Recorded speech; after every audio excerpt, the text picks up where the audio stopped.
Hi everyone, LazyFire here. Welcome back to Call of Duty 4. This is going to be fun. There's Cameros, man. Let's go. Al-Assad is in the village. The ultra-nationalists are protecting him. Perfect. Thanks, Nikolai's voice actor. Hey, let's go to this gas station here. This gas station actually appears similarly in the multiplayer map Overgrown. What the hell's going on up there? It's the ultra-nationalists. They're killing the villagers. Yeah, well, not for long, they're not. Alright.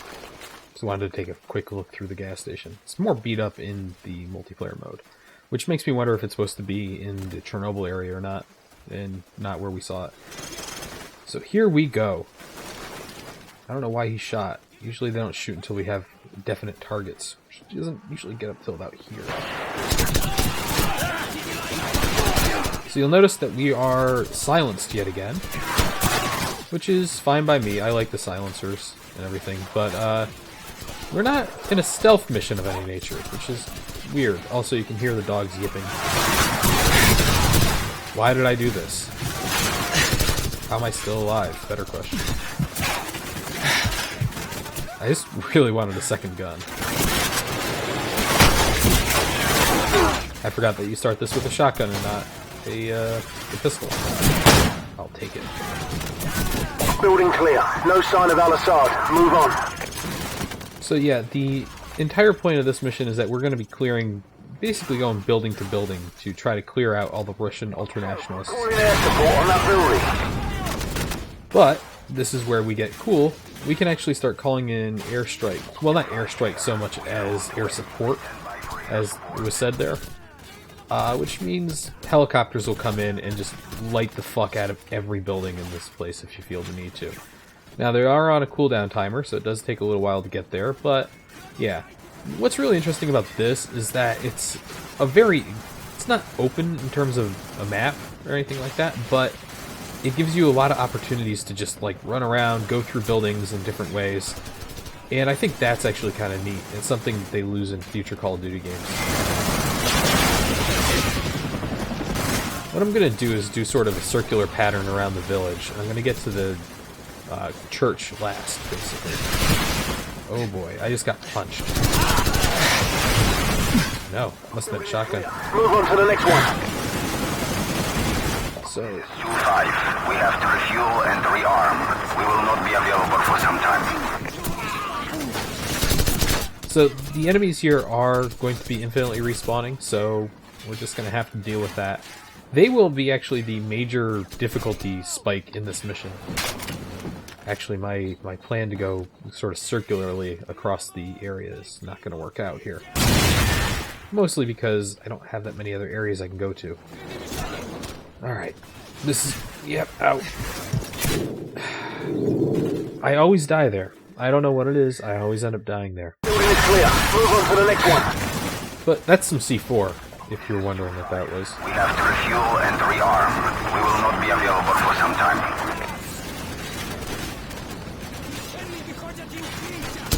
Alright. Take that guy out. I think we're okay. I don't think they repositioned because I got out of there faster than I did last time.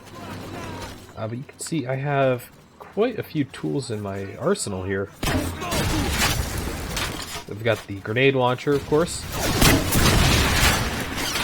I have the C4. And there's dogs coming. We are ready to... Fuck off. Standing by for new orders. Helicopter is on the way. Okay. Out. Now, I can actually throw some C4 on that guy and kill it, which was my initial plan, but helicopter will work just fine. One of the things I really miss playing this, which is, you know, a lean featuring first-person shooter, which is nice. I like having lean. One of the things I kind of miss, though, there we go, fuck that guy, is the fact that there is no stand on tiptoes sort of thing. Which is what I loved about Wolfenstein, is if you really needed it, you could do that, or you could go prone with hitting the lean buttons in conjunction with something else. In that game, of course, there's just one lean button. There's left alt, but basically every keyboard button gets used in Call of Duty. It's really ridiculous. It's why my C4 is on 6 instead of you know, being able to just swap to it. Let's check the other buildings. We're seeing a lot of the weapons that we've seen before in this mission, and that's kind of a thing that's one of my major criticisms of this game, is that for all the weapons that are in the game, and there are quite a few guns, there's only really like 2 or 3 variations on the same thing. Because, Jesus Christ, need to talk about your timing here, friend. But yeah, the game doesn't do a great job of throwing multiple weapon types at you. It doesn't... Later Call of Duty games would do better with this, where instead of having... There's like 2 types of G3, 1 type of G36 and everything, 2 types of AK-47s. Instead of that, what they'll do is you'll actually get the opportunity to... Alright, dude, thanks for... This guy kind of fucked me there.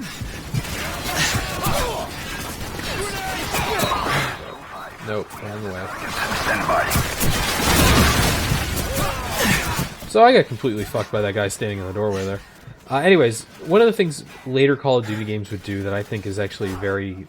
like, it's one of the really positive things they pull off, is throwing a lot of variations of weapons at you instead of just giving you the 1 variation of each gun or 2 variations of each gun.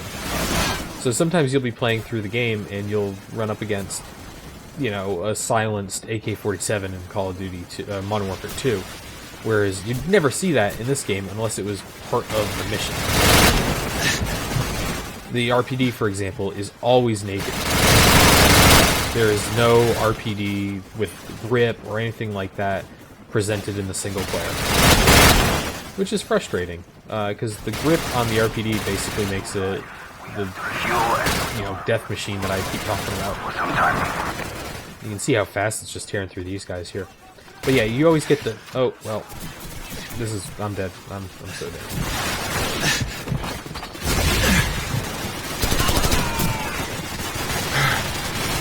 Look at all these bodies. I don't think the helicopter did jack or shit here.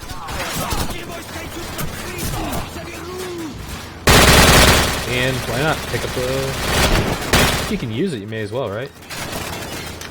Alright, let's get upstairs and get a little space so I can reload and... 5 here. We are ready to attack and are standing by for new orders.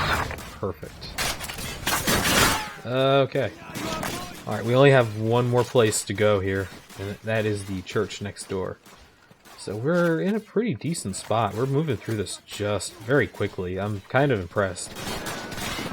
Alright, downstairs. Jeez, you guys are out of ammo, huh? 2-5 here. We are on the way.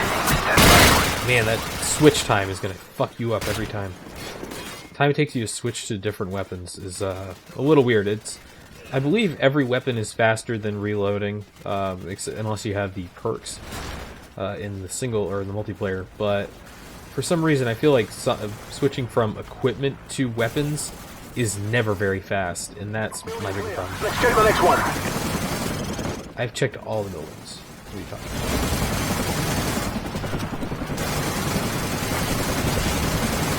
Where are you shooting? That's not even where I aim. Look at this guy. Yeah, that's one of the things about that helicopter, I feel, is it just doesn't always do what you tell it to do. I should be getting shot by the helicopter right now. This is 2-5. We have to refuel and rearm. God. We'll be available for some time. So, I apparently missed some buildings. Oh jeez, they're forever away. Oh yeah, it's the rest of the village. Whatever. You know, if Nikolai says he uses a safe house in Azerbaijan, and then there's the Russian ultranationalists killing all these people, and Al-Assad's working with the Russian ultranationalists. I'm sorry, just realizing how dumb this mission actually is. Oh, don't you dare.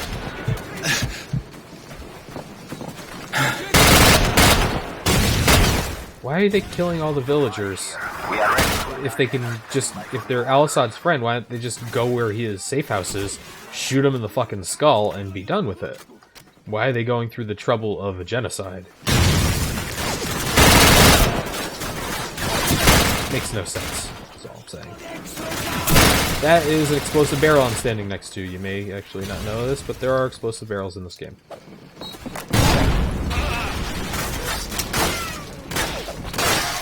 Enjoy, motherfuckers.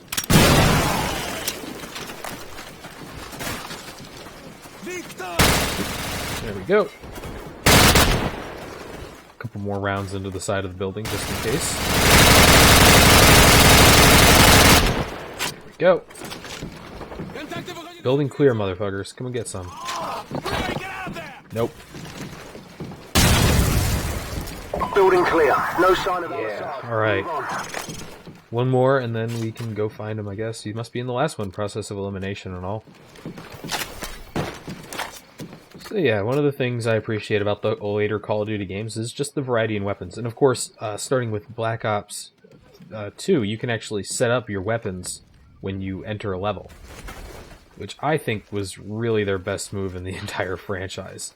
So you're not getting stuck with whatever the game wants you to. Now you have to design missions differently because of that, but I feel like that's a small price to pay, and they don't do it all the time anyways.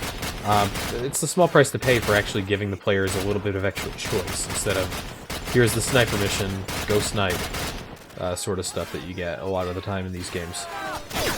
You can see I'm not really too concerned about my health here. Mostly because this, like, last area here is, like, token enemies.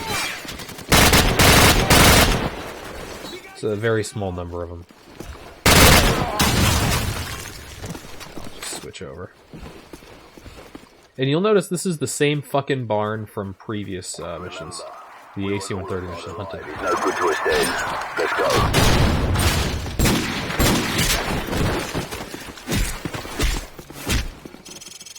Price do what he do. Why'd you do it? Where did you get the bomb? Who then? Who? Give me a name. A name. I want his name.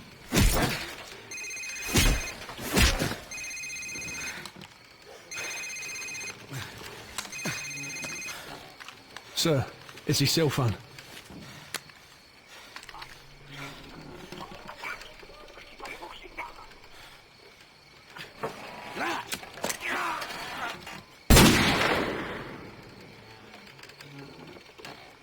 Who was that, sir? Zakhaev. Imran Zakhaev.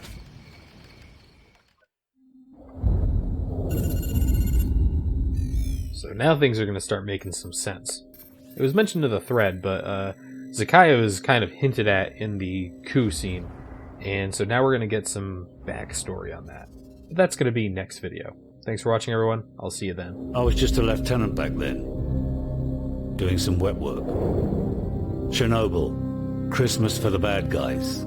Even a decade later, a lot of them still used it to get their hands on nuclear material. A lot of them, including one, Imran Zakhaev. Of course, we couldn't just let that happen. Cash for spent fuel rods. That's one hell of a recipe for destruction. It was the first time our government had authorized an assassination order since the Second World War. I was under the command of Captain Macmillan.